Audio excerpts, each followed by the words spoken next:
Hoy vamos a continuar con nuestra serie que venimos hablando del Evangelio de Mateo en el capítulo 5 de los versículos del 38 al 42. Mateo capítulo 5 de los versículos del 38 al 42. La semana pasada estuvimos hablando acerca de que tenemos que ser hombres de palabra, porque en lo que el Señor nos había enseñado es que teníamos que cumplir nuestra palabra. Nuestra palabra tenía que ser sí, o no, o no. Todo lo demás es mentira. Y el Señor llamó como hijos del reino que nuestra justicia tiene que ser superior a los fariseos, que en ese entonces se creían las personas más santas que podían existir. Mateo capítulo 5, de los versículos del 38 al 42. Dice así: ustedes han oído que se dijo, ojo por ojo y diente por diente. Pero yo les digo, no resistan al que es malo. Antes bien, a cualquiera que te abofetee en la mejilla derecha, vuélvele también la otra. Al que quiera ponerte pleito y quitarte la túnica, déjale también la capa. Y cualquiera que te obligue a ir 1 kilómetro, ve con él 2. Al que te pida, dale. Y al que desee pedirte prestado, no le vuelvas la espalda. Padre, gracias, Señor, porque nos das la libertad de poder levantar nuestras manos delante de ti, Señor, y decirte que tú eres el único para recibir toda la gloria, oh Cristo. Que tú eres el único de recibir todo el honor, porque tú eres Dios y porque fuera de ti no hay otro Dios. Señor, en esta noche, háblanos a través de tu palabra, ministra nuestras vidas, Señor, por tu palabra, y que sea tu Espíritu Santo llevándonos a toda verdad y ministrando nuestros corazones conforme tú has determinado que se haga, Padre. Ayúdame, Señor, a compartir tu palabra y, Señor, sigue glorificando tu santo nombre en este lugar. Te lo pedimos en Cristo Jesús. Amén y amén. Para interpretar correctamente los pasajes que sigue, hay que recordar que Jesús no había venido a abolir la ley o los profetas, sino a cumplirla. Él había venido a decirle a todos sus seguidores que él esperaba una justicia superior a la de los fariseos y los escribas. Y esa justicia era la del corazón. Por eso no era suficiente la obediencia de la ley en forma externa, como lo hacían los fariseos, sino que era necesaria la obediencia del corazón. Porque Cristo quiere mostrarnos a través de todas sus enseñanzas del Sermón del Monte, que tiene que ver con un cambio de nuestro corazón, que tiene que ver con una transformación, que tiene que ver con un nuevo nacimiento, y de esa manera, como hijos del reino, tenemos que evidenciar, y eso se va a evidenciar de una manera externa. Hoy el título del sermón es ojo por ojo y diente por diente. Y lo primero es que Jesús nos dice, lo que ustedes han oído, ojo por ojo y diente por diente. Es el versículo 38. Ustedes han oído que se dijo, ojo por ojo y diente por diente.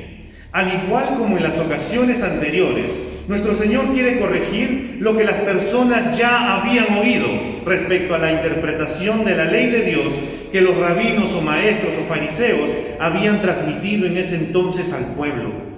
Estos maestros habían enseñado que se debía pagar ojo por ojo y diente por diente a todos los ataques que se hacían contra otras personas. Pero, ¿realmente enseñaban esto los versículos que ellos habían tomado para poder interpretar? Veamos qué versículos ellos habían tomado para poder dar ese énfasis de decir ojo por ojo y diente por diente. Vayamos un ratito al Antiguo Testamento. El libro de Éxodo, el segundo libro de la Biblia, Éxodo, el capítulo 21, los versículos 23 y 25.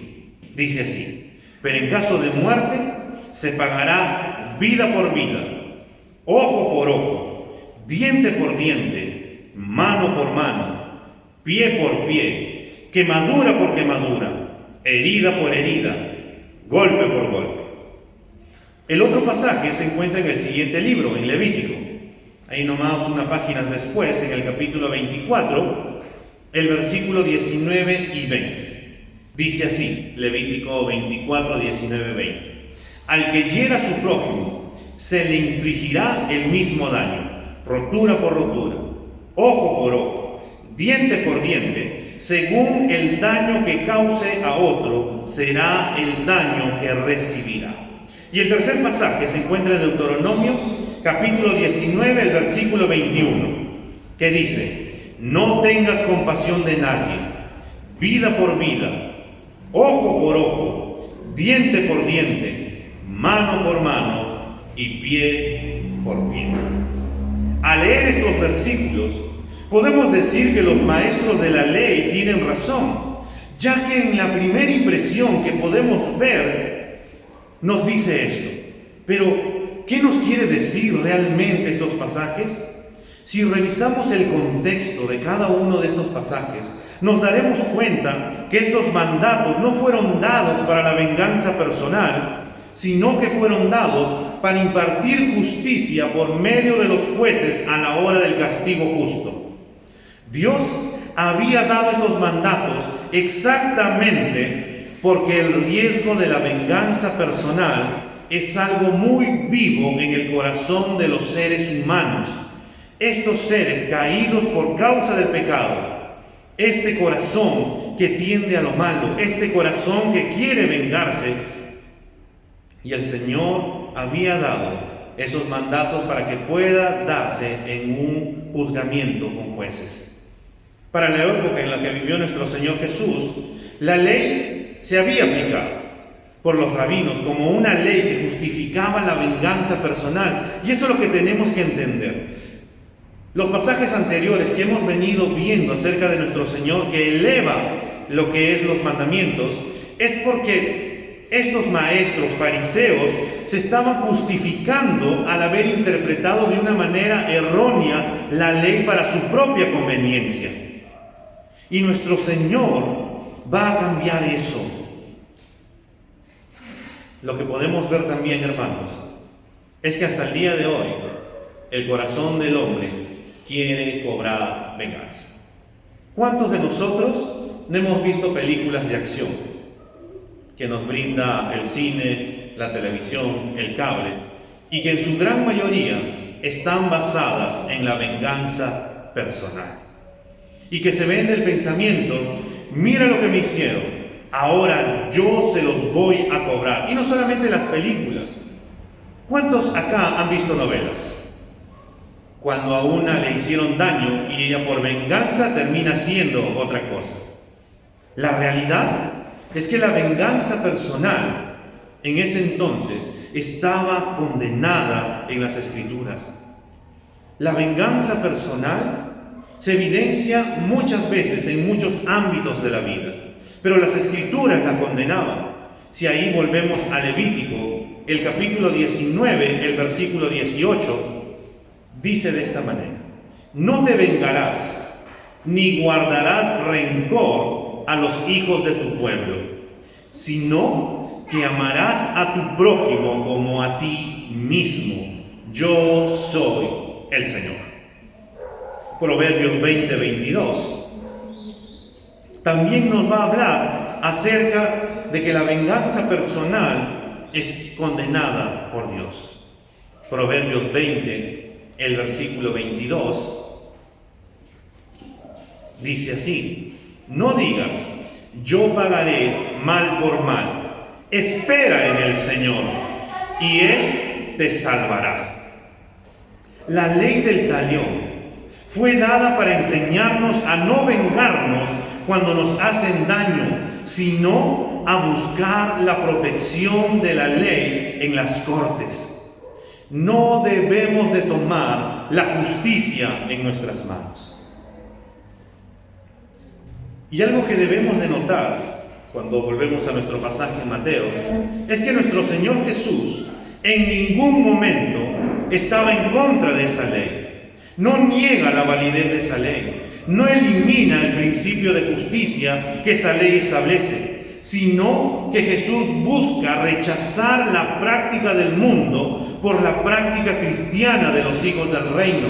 Y para eso, en segundo lugar, Él nos va a decir, lo que yo les digo. Y ahí en el versículo 39 dice, pero yo les digo, no resistan al que es malo. Así como en los demás sitios, nuestro Señor habla con autoridad divina y dice, pero yo os digo, pero yo les digo. ¿Pero qué nos dice? No resistan al que es malo.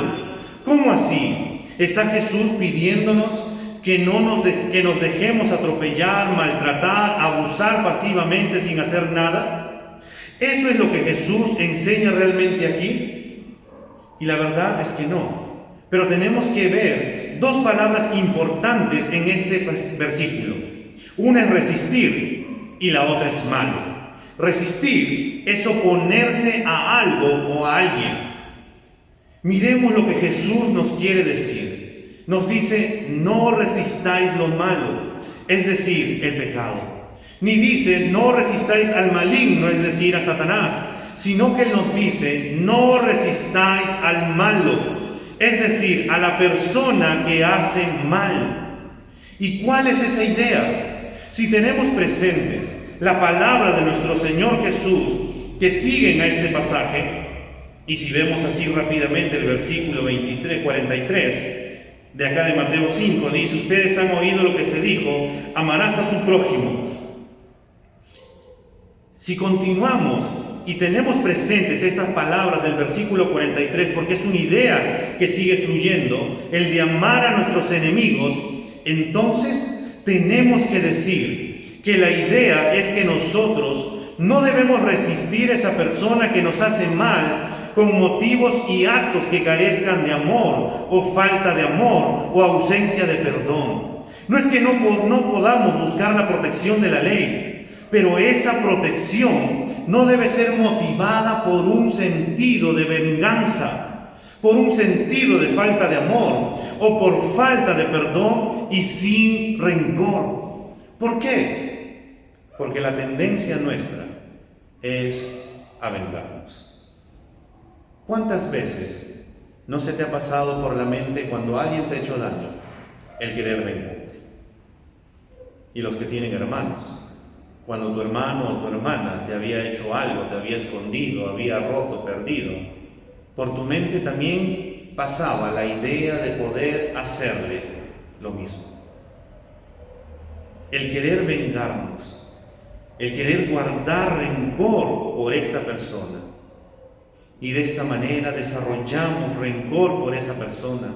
Dejamos de buscar su bien. La tendencia nuestra es a sacarla de nuestra vida, es apartarnos de esa persona y de esa manera menospreciarla.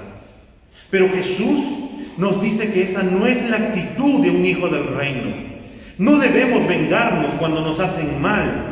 No debemos de pagar mal por mal, ni debemos tampoco guardar rencor hacia esa persona que nos maltrata. Entonces, ¿cómo debemos reaccionar cuando alguien nos maltrata? Y viene la respuesta en los versículos del 39 al 42 de este pasaje de Mateo capítulo 5. Nos dice, antes bien, a cualquiera que te abofetee en la mejilla derecha, vuélvele también la otra. Al que quiera ponerte pleito y quitarte la túnica, déjale también la capa. Y cualquiera que te obligue a ir 1 kilómetro o 1 milla, ve con él 2. Al que te pida, dale. Y al que desee pedirte prestado, no le vuelvas la espalda. Jesús nos da 4 ejemplos de lo que Él desea que hagamos y hasta dónde nosotros debemos llegar. Los ejemplos son de alguna persona que busca hacernos daño, uno que nos golpea en la cara, lo cual es verdaderamente ofensivo, otro que desee llevarnos a la corte y el otro que nos obligue a hacer un servicio involuntario y el otro, el de pedirnos dinero abusivamente. Y vamos a ver estos 4 ejemplos. El Señor nos dice, pon la mejilla. En otras palabras, renuncia a tu dignidad. Jesús, para ilustrar su punto, usa una ilustración que para los judíos del primer siglo tendría un claro sentido para ellos. Para los judíos, un golpe en la mejilla era algo insultante y humillante que atentaba contra la dignidad de las personas. En una cultura donde el honor y la vergüenza eran los valores máximos, la bofeteada en el rostro era la máxima vergüenza contra la persona y el trato más despreciable que se podía dar. Por tanto, Jesús está diciendo: si alguien quiere humillarte, despreciarte, tratar indignamente, deja que lo haga. No solo una vez, sino 2 veces. Al escuchar esto, me imagino que debe haber sido algo sorprendente para los discípulos que lo estaban escuchando. ¿Cómo es posible que permita a alguien que me abofetee, que me humille, que me desprecie, que me trate de una manera indigna? Pero el Señor lo manda de esta manera. Permíteme contarte un ejemplo.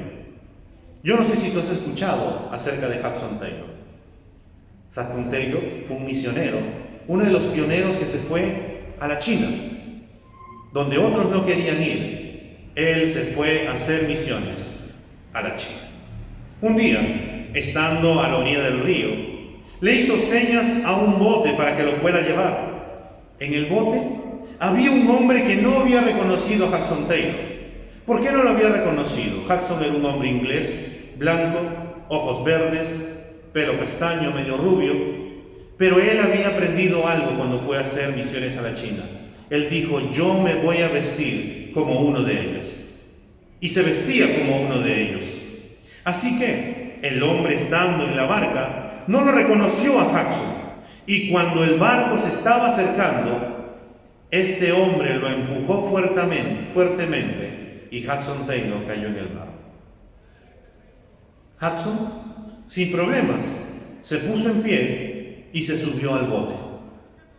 Luego que aquel hombre que lo había empujado reconoció que era Hudson Taylor, pero este hombre se sorprendió mucho que él no haya hecho nada en su contra, y eso llevó a Hudson a explicarle lo que hay en él para poder comportarse de esa manera. Pero si Hudson Taylor hubiera reaccionado de otra manera y le hubiera dicho: oye, ¿tú sabes a quién le estás haciendo? ¿Tú no sabes quién soy yo para que tú me hayas hecho esto? Mira cómo me has dejado, has embarrado mi ropa. ¿Te imaginas a uno de nosotros en medio de esta llovizna? Estás a punto de tomar el carro, de la nada hay un pequeño charco y pasa una moto a toda velocidad como las siempre hay, y te salpica totalmente. ¿Qué es lo primero que hacemos? Aparte de empezar a levantar nuestra mano, renegar y decir: ¡ay, qué has tenido! Y todo lo demás. La realidad es que este hombre reaccionó de una manera distinta. ¿Nosotros reaccionamos de la misma manera? ¿Seríamos capaces de realmente poner la otra mejilla? Con esto en mente, podemos preguntarnos: ¿qué sucede en nuestro corazón cuando el reconocimiento social con otros es menguado o excluido? En otras palabras, cuando no somos aceptados en un grupo por supuestamente ser liberal o legalistas. ¿Qué sucede en nuestro corazón cuando sentimos que otra persona ha distorsionado nuestra imagen o nuestras palabras diciendo cosas que realmente no somos? ¿Nos ofendemos? ¿Qué sucede en nuestro corazón cuando nos miran en menos o nos miran como poco inteligentes, hábiles, menos hábiles o menos capaces? ¿No es cierto que nos sentimos atacados? ¿No es cierto que nos sentimos menospreciados? ¿Y qué pasaría si Cristo nos dice: deja que esto suceda, no solo una vez, sino 2 veces? ¿Estaríamos dispuestos? Y si no fuera así, ¿por qué no? ¿Qué hay en nuestro corazón? ¿Por qué protegemos tanto nuestra dignidad? ¿No será que acaso nuestra dignidad descansa en nuestras obras y no en la obra de Cristo? ¿Cómo está nuestro corazón? Porque eso es lo que Cristo quería llevar a sus discípulos. El otro ejemplo dice, dale también la capa. O en otras palabras, renuncia a tus derechos. El segundo ejemplo de Jesús habla de quien nos busca pleito por quitarnos la túnica, hay que dejarle igual la capa. Este ejemplo nos habla que las personas en ese entonces, en el Imperio Romano, cuando ejercían justicia, tenían una prenda interior, que es decir, la túnica, y una prenda exterior, en otras palabras, la capa, y que el pleito por cualquiera de ellas conducía a un reclamo legal. Vayamos un ratito al Antiguo Testamento. Éxodo capítulo 22, el versículo 26 y 27. Éxodo capítulo 22, los versículos 26 y 27. Éxodo capítulo 22, los versículos 26 y 27. Dice así: si recibes como prenda el vestido de tu prójimo, deberás devolvérselo al ponerse el sol. Porque, ¿cómo podrá dormir si eso es lo único que tiene para cubrirse? Y si él me pide ayuda, yo lo atenderé porque soy misericordioso. Aquí Jesús no está pensando en un robo de la ropa, sino que cuando una persona debía dinero y no tenía con qué pagar, el tribunal pedía que se pagara con ropa. El tribunal podía exigir que dejara la túnica, pero no podía pedir que también dejara la capa. Pero si alguien estaba realmente preocupado por no dejar con resentimientos a su adversario, es decir, por no pagar la deuda, era capaz de dejar la capa de manera voluntaria. Lo que Jesús está diciendo es que hay ocasiones en las cuales hay que renunciar a nuestros derechos con tal de glorificar a Dios. Hay que tener claro que Jesús no está diciendo que debemos de renunciar todo el tiempo a nuestros derechos, pues hay ocasiones en las cuales debemos usarlos por el bien del reino de Dios. Ejemplos claros: cuando el apóstol Pablo usó su ciudadanía romana para predicar el Evangelio en Hechos 16:37. Como también en otras ocasiones se negó a usar su derecho de ser sostenido por los hermanos para no provocar problemas. En 1 Corintios 6:7, Pablo va a decirnos, y va a tratar un asunto similar entre los hermanos de Corinto, donde varios estaban acusando unos a otros en los tribunales romanos, reclamando sus derechos a lo que él dice. Sin duda, ya es bastante grave que haya pleitos entre ustedes. ¿No sería mejor pasar por alto la ofensa? ¿No sería mejor dejar que los defrauden? Tenemos razón en que tenemos derechos y que la otra persona puede estar equivocada. Pero en este caso, en donde el testimonio del Evangelio está en juego, ¿no sería mejor simplemente renunciar a nuestros derechos? Esto suena de manera radical a nuestra mente, porque nuestra mente nos dice que tenemos derechos, que tenemos que valer nuestros derechos. Pero pensemos en el ejemplo de un misionero llamado Jim Elliot. Tal vez no has escuchado de él, pero él fue un misionero que predicó el Evangelio a los Aucas, o en otras palabras, a un pueblo guaraní, ahí en la selva del Ecuador, por el año 1950. Como norteamericanos, ellos usaban armas y podían usar el derecho de defenderse en el caso de un ataque indígena, pero ellos desde el principio decidieron no hacer eso, sino solamente disparar para asustarnos? ¿Qué ocurrió con ellos? Ellos fueron asesinados cruelmente por toda esta tribu. Todos los hombres murieron, fueron 5 misioneros. Pero lo hermoso de este sacrificio que ellos hicieron es que las mujeres de estos hombres terminaron entrando en esa tribu, les compartieron el evangelio y toda la tribu se convirtió. Tienen una película, por si lo quieres buscar en YouTube, se llama Al filo de la lanza, o creo que es Al filo de los espíritus, algo así, pero es Al filo de la lanza.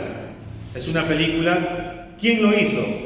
Lo hizo el hijo de uno de los misioneros que fallecieron en aquella ocasión. Hermanos, ¿seríamos capaces de renunciar a todos nuestros derechos por predicar el evangelio? ¿Hay algún derecho, como la propiedad, la seguridad, la estabilidad, la comodidad, que defendamos tanto que no seríamos capaces de abandonar por el evangelio? ¿Estamos dispuestos a renunciar a todos nuestros derechos por causa de predicar el evangelio? Una de las cosas que no pensamos comúnmente es que los apóstoles se presentaban como esclavos de Cristo. Cuando leemos Romanos capítulo 1, el versículo 1, las traducciones, la Reina Valera entre otras, nos dice: Pablo, siervo de Cristo. Pero en realidad la mejor traducción para ese texto es Pablo, esclavo de Cristo. Esto quiere decir que nosotros como cristianos somos esclavos del Señor. Somos esclavos por su gran amor, por su gran bondad y misericordia para con nosotros. Porque en realidad no merecíamos nada. Pero Él nos trajo al Evangelio. Él nos llamó al Evangelio. Y nos ha llamado sus hijos. Nos ha llamado coherederos con Él. Pero a la vez también somos sus siervos. O en otras palabras, esclavos de Cristo. ¿No debería llevarnos eso a querer estar más aferrados a la gracia de nuestro Señor? El tercer ejemplo que Cristo usa es que tenemos que cargar una milla más. O en otras palabras, renuncia a tu libertad. El tercer ejemplo que Jesús habla de que si alguien te obliga a llevar una carga, una milla o 1 kilómetro, porque la milla equivale más o menos a 1 kilómetro, debes de ir no solamente 1, sino anda 2 kilómetros. Este ejemplo tenía relación con lo que los soldados romanos tenían el derecho legal de poder pedirle a las personas llevar cosas o incluso trabajar sin pagarles. Un claro ejemplo de ello es cuando Simón de Cirene es obligado a llevar la cruz de Cristo. La cruz de Cristo. Cristo estaba avanzando, yendo en el camino hacia la cruz, y en eso se cae porque estaba muy cansado. Los soldados agarran a un hombre, que es Simón de Cirene, y lo obligan a que pueda cargar el madero. Y ahí avanza. El principio, hermanos, aquí es que debemos estar dispuestos a renunciar a nuestra libertad para hacer más de lo que la ley obliga, sino hacer más de lo que ella nos pide. Los judíos de aquella época entendían con claridad el mensaje de Jesús, ya que muchos de ellos apenas podían soportar las leyes romanas y más bien habían grupos revolucionarios que querían destruir al imperio romano por considerarlo pagano. Pero Jesús estaba diciéndoles que no solamente obedecieran las leyes romanas, sino que además hicieran mucho más allá de ellas. Los cristianos no debemos ser conocidos por ser personas contenciosas contra las leyes de los países. No debemos simplemente obedecer las leyes a regañadientas, sino que debemos de hacerlo por amor al Señor. También nuestra libertad se pone a prueba cuando no solo llevamos nuestras cargas, sino también la de nuestros hermanos, como el apóstol Pablo nos escribe en Gálatas capítulo 6, el versículo 2. Si buscas ahí rápidamente Gálatas capítulo 6, el versículo 2 para leer juntos, ¿lo tenemos? Dice así: sobrelleven los unos las cargas de los otros y cumplan así la ley de Cristo. El llevar la carga del hermano requiere tiempo, requiere paciencia, requiere acompañamiento y por tanto renunciar a nuestra libertad. ¿Estaríamos dispuestos a renunciar a nuestra libertad por llevar la carga del hermano? Hasta aquí hemos visto 3 ejemplos. Debemos de renunciar a nuestra dignidad. Debemos de renunciar a nuestros derechos. Debemos de renunciar a nuestra libertad. Y el cuarto ejemplo: si alguien te pide, da. En otras palabras, renuncia a tus posesiones. El cuarto ejemplo que Jesús nos dice es que tiene que ver con quien pida hay que darle y quien pida prestado no hay que rehusarse. Las Escrituras tenían varios mandatos de dar a los necesitados y de no cobrarle intereses por la ayuda. Vayamos a Deuteronomio capítulo 15, el versículo 7 hasta el 11. Deuteronomio capítulo 15, de los versículos del 7 al 11. Deuteronomio es el 5.º libro de la Biblia. El capítulo 15, los versículos del 7 al 11. ¿Lo tenemos? Dice así: cuando en alguna de tus ciudades, en la tierra que el Señor tu Dios te dé, alguno de tus compatriotas se encuentre necesitado, no endurezcas tu corazón, ni aprietes el puño para no ayudar a tu compatriota pobre. Al contrario, abre tu mano con generosidad y préstale lo que le haga falta.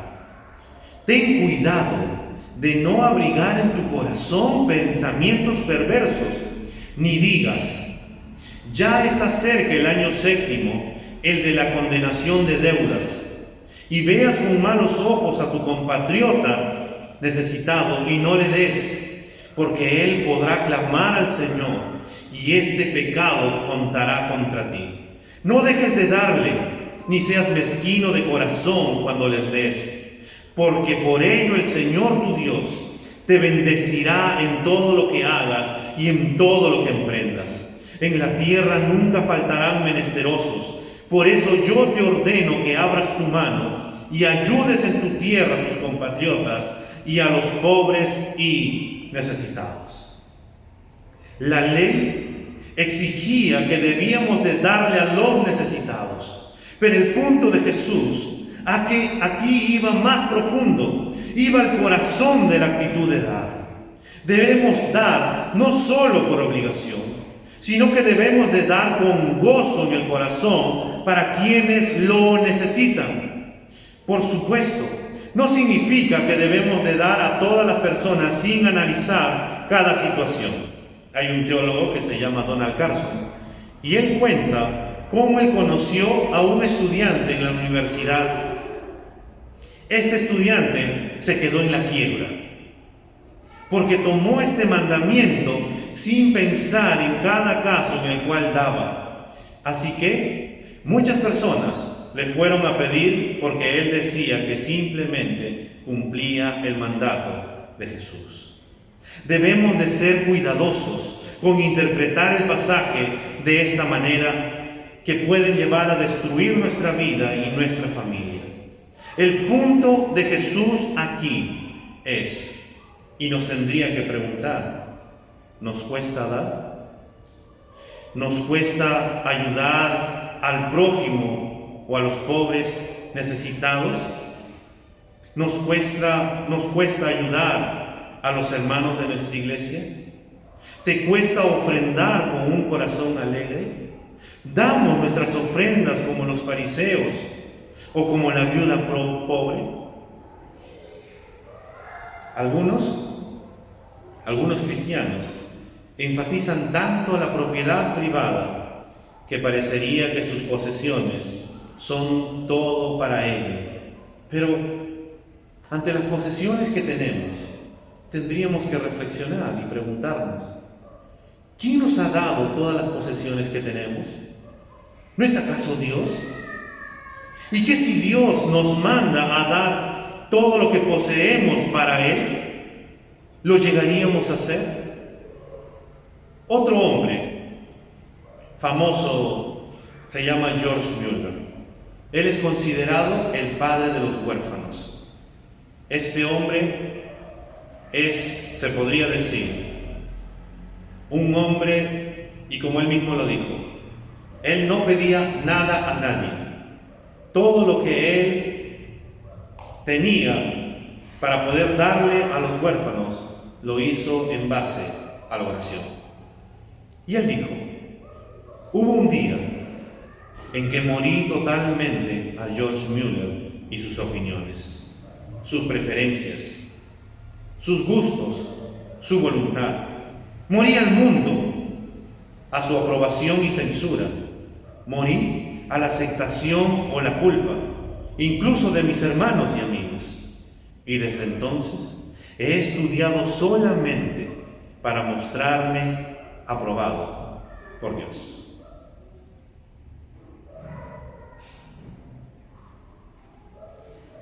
¿Cómo está nuestro corazón? Si tú dices, esto es algo que no podemos hacerlo, esto es algo que creo que no, ¿cómo puedo ponerle otra mejilla? ¿Cómo puedo renunciar a mi dignidad? ¿Cómo puedo renunciar a mi libertad? ¿Cómo puedo renunciar a mis derechos? ¿Cómo puedo renunciar a mis posesiones? Y permíteme darte un ejemplo supremo.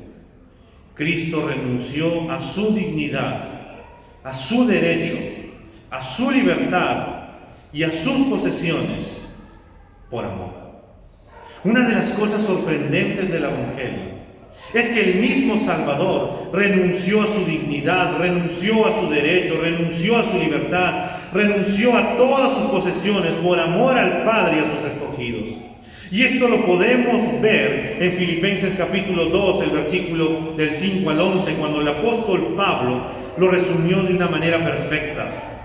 Filipenses capítulo 2, el versículo del 5 al 11 dice de esta manera: que hay en ustedes el mismo sentir que hubo en Cristo Jesús, quien siendo en forma de Dios, no estimó ser igual a Dios como cosa a que aferrarse, sino que se despojó a sí mismo y tomó la forma de siervo y se hizo semejante a los hombres, y estando en la condición de hombre, se humilló a sí mismo y se hizo obediente hasta la muerte y muerte de cruz.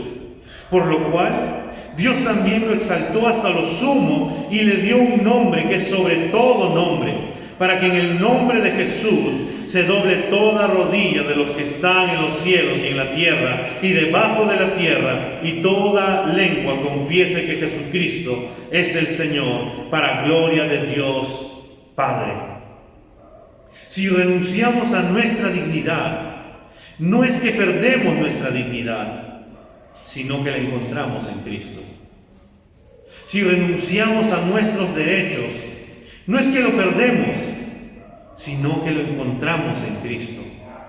Si renunciamos a nuestra libertad, no es que la perdamos, sino que la encontramos en Cristo. Si renunciamos a nuestras posesiones, no es que la perdamos, sino es que la encontramos en Cristo. ¿estamos dispuestos a abandonarnos? ¿A dejarlo todo por Cristo? Y para terminar, Mateo capítulo 10, el versículo 38 y 39. Dice así: el que no toma su cruz y me sigue, no es digno de mí. El que haya su vida, la perderá, y el que pierda su vida por causa de mí, la hallará. Al meditar en esta palabra, hermanos, siéndole sinceros, como le decía a mi esposa, la verdad es que no estamos viviendo como Cristo nos llama a vivir. Nuestro corazón por mucho tiempo ha albergado tantas cosas, creyendo que tenemos derechos, creyendo que todo lo que nos pertenece es nuestro, y olvidamos que todo lo que tenemos es de Dios. Olvidamos poner la otra mejilla en el sentido de que si es por causa del Evangelio, no importa, porque al final su nombre va a ser glorificado. Olvidamos muchas cosas, pero realmente lo que Jesús nos enseña es que no debemos de vengarnos, no debemos de guardar rencor en nuestro corazón, sino que debemos de amar. Debemos de vivir vidas distintas. Eso es lo que hace distinto al cristianismo. A veces cuando pasamos o los cristianos vivimos y trabajamos en medio de personas que no son cristianas, a veces nuestra luz pasa tan desapercibida porque somos como ellos. Pero la realidad es que Jesús nos llama a ser distintos. Nos llama a vivir el Evangelio. Nos llama a tomar nuestra cruz y a seguirle. Vamos a ponernos de pie y vamos a terminar esta parte con una oración. ¿Cómo está nuestro corazón? Padre, gracias por tu palabra. Señor, en nuestra mente creemos que merecemos muchas cosas, que nuestra libertad, nuestros derechos, nuestras posesiones, nuestra dignidad están por encima de otras personas. Pero cuando tú nos hablas, Señor, a través de tu palabra, Señor, la verdad es que estamos mal, porque no estamos viviendo como tú realmente nos llamas a vivir como hijos del reino. ¿Cuántas veces, Señor, hemos tomado venganza?